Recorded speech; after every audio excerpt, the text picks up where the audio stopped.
I've got a petition I'd like you to sign to move the Canadian embassy in Israel to Jerusalem, the capital. Right now, our embassy is weirdly in Tel Aviv. We're not recognizing reality. We're not respecting Israel's democracy. The petition is at movetheembassy.ca. You can go there right now to sign it. Or if you need convincing, here's my best argument. The last 3 U.S. presidents all promised to move their embassy to Jerusalem, but they always broke the promise when in office. Donald Trump just went ahead and did it. We will move the American embassy to the eternal capital of the Jewish people, Jerusalem. It is time to officially recognize Jerusalem as the capital of Israel. And you know what happened? Nothing. No war broke out. I mean, sure, the terrorist group Hamas called for an uprising against Israel, but they say that every day. That's their terrorist job description. There was some small-scale rioting for the benefit of the cameras in the Palestinian city of Ramallah, and there were some street protests in Iran and in its colony Syria, but those were very small and clearly orchestrated. They don't have freedom of assembly in those countries. And that's pretty much it. Most Arab leaders were pretty quiet. A few warned Trump that it could raise tensions. That's really it. Frankly, the most extreme reactions were amongst liberals in the West, who were just appalled that Trump didn't listen to their advice to continue to appease terrorists. I actually think the left is sort of disappointed that there hasn't been a war or a massive intifada uprising as a result, so they could say, I told you so. It's the opposite. Everyone who has been so afraid of moving the embassy to Jerusalem for so long suddenly looks pretty foolish, and Donald Trump looks bold and confident and strong and like his word means something when he makes a foreign policy promise. Look, in 2017, Arab leaders have other more important things to worry about than listening to the gangsters who run the PLO. They're worried about ISIS, even though its so-called state is obliterated. It's still conducting terrorist attacks around the world. That's a real threat. So is Iran's nuclear ambitions. So is the price of oil, which is too low for the likes of many OPEC countries. My point is, there are bigger issues afoot than where Donald Trump built an office for his diplomats in Israel. And nobody really thinks that a peace deal with the Palestinians is imminent, and that this will somehow knock it off a sensitive negotiation track. I think people aren't that naive anymore. So it worked. And almost immediately another country followed suit, a small country, but still. Vanuatu announced its plans to move its embassy to Jerusalem too. Tiny country, but it has 1 vote at the UN, right? Oh, and look at this. Here are 2 more countries considering following suit, the Czech Republic and the Philippines. There's 10.5 million people in the Czech Republic, 103 million people in the Philippines. So now we're really cooking, aren't we? It wouldn't surprise me if other Eastern European countries move their embassies too, maybe Hungary, Austria, Poland. And it wouldn't surprise me if India made the same decision. India and Israel are getting closer. Both are democracies in dangerous neighborhoods. Both deal with Islamic terrorism, in India's case, mainly from Pakistan. But even if no other countries followed suit, isn't it just the right thing for Canada to do? I mean, don't we believe that Israel is a democracy? And if it chooses its capital city, who are we to say otherwise? Why would we split the difference with the terrorist group? Why would we reward violence or the threat of violence? Just morally speaking, isn't Israel an ally, sharing our values? Put aside the Jewish thing. It's just a little democracy surrounded by enemies. Shouldn't we stand by it for that reason alone? Now, obviously, that's not going to happen under Justin Trudeau. He's the pro-ISIS prime minister that's literally welcoming back ISIS terrorists to Canada, giving them poetry and art classes. He won't even take away their citizenship. As you know, before Trudeau was even sworn in as prime minister, he announced he was going to pull out Canada's CF-18s from the war against ISIS.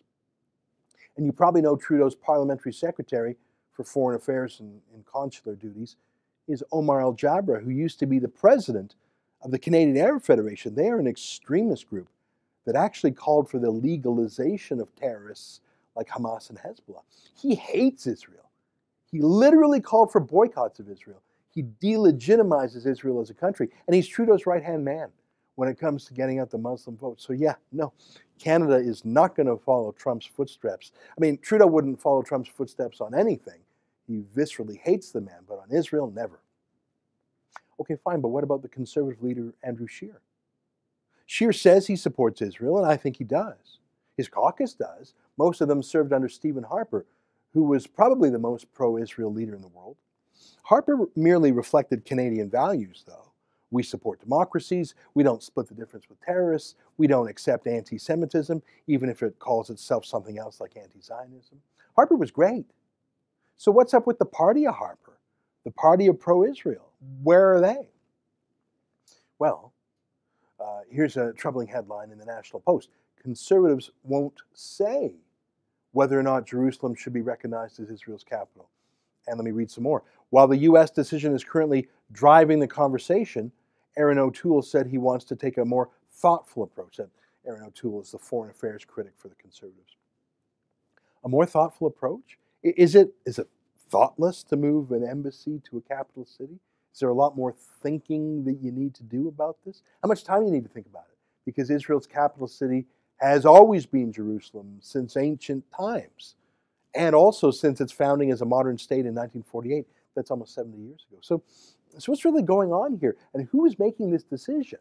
The caucus as a whole? O'Toole or Scheer?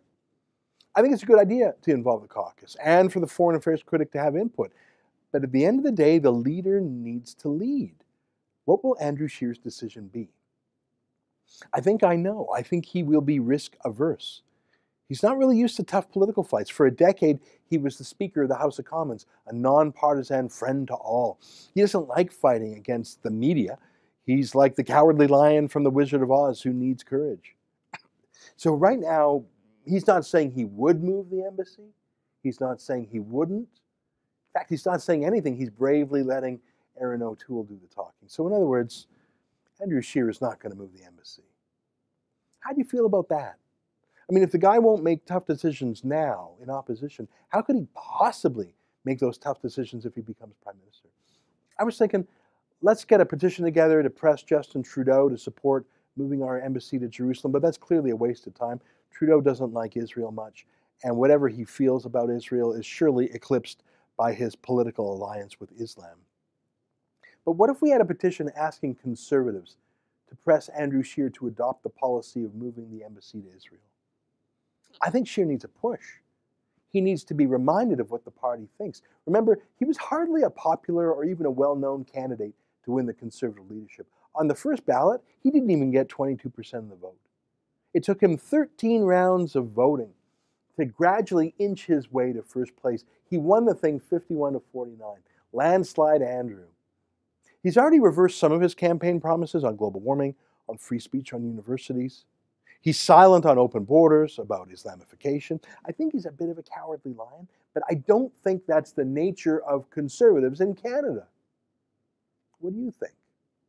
I think Andrew Scheer could show some spine here. I think that would probably get him more votes than just being liberal light, obeying the CBC.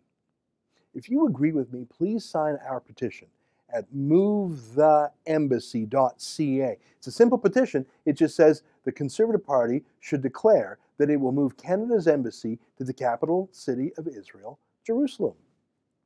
Look, I know why Hamas doesn't like the idea.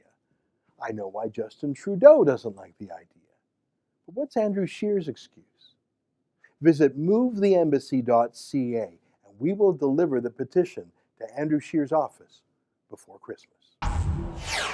Visit movetheembassy.ca and tell Andrew Scheer to grow a spine on Israel.